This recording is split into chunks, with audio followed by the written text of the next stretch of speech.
Welcome to news అడ్డా. తెలంగాణ రాష్ట్ర మంత్రులకు CM విలువ తెలిసి వచ్చిందా? తెలంగాణలో కాంగ్రెస్ పార్టీ అధికారంలోకి వచ్చిందంటే అందుకు కారణం బీఆర్ఎస్ అధినేత కేసీఆర్ చేసిన తప్పులు, మితిమీరిన ఆత్మవిశ్వాసం, దానికి ఏమాత్రం తీసిపోని అహంకారం వెరసి ఎన్నికల్లో బీఆర్ఎస్ ఓటమికి కారణాలుగా చెబుతారు. కానీ ఇక్కడే మరో అంశాన్ని కూడా ప్రస్తావించాలి.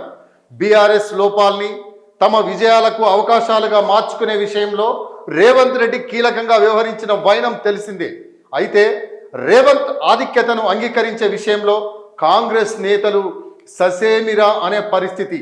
మిగిలిన వారి సంగతి ఎలా ఉన్నా కాంగ్రెస్ సీనియర్ నేతలు ఎవరూ కూడా రేవంత్ గొప్పతనాన్ని కానీ అతని నాయకత్వ లక్షణాల్ని, ప్రత్యర్థులను నిర్వహించే నేర్పరితనాన్ని, నైపుణ్యాన్ని గుర్తించేందుకు కానీ అర్థం చేసుకోవడానికి ససేమిరా అనే పరిస్థితి.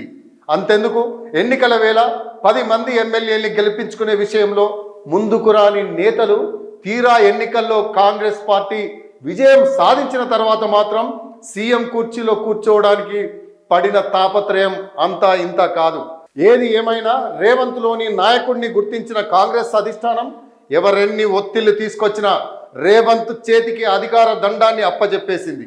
అప్పటి నుంచి నిన్న మొన్నటి వరకు కూడా సీఎం రేవంత్ను తమ అధినాయకుడిగా చెప్పుకునేందుకు చాలామంది సీనియర్ నేతలకు ఇగో అడ్డుపడేది.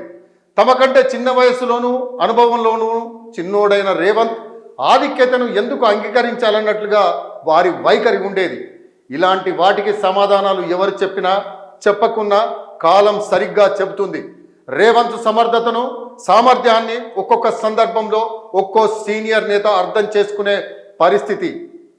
తాజాగా తెలంగాణ అసెంబ్లీ సాక్షిగా సీఎం రేవంత్ తాను మిగిలిన కాంగ్రెస్ తోపు సీనియర్ నేతల కన్నా తాను భిన్నమన్న విషయాన్ని తన వాదన పటిమతో చెప్పకనే చెప్పేశారు.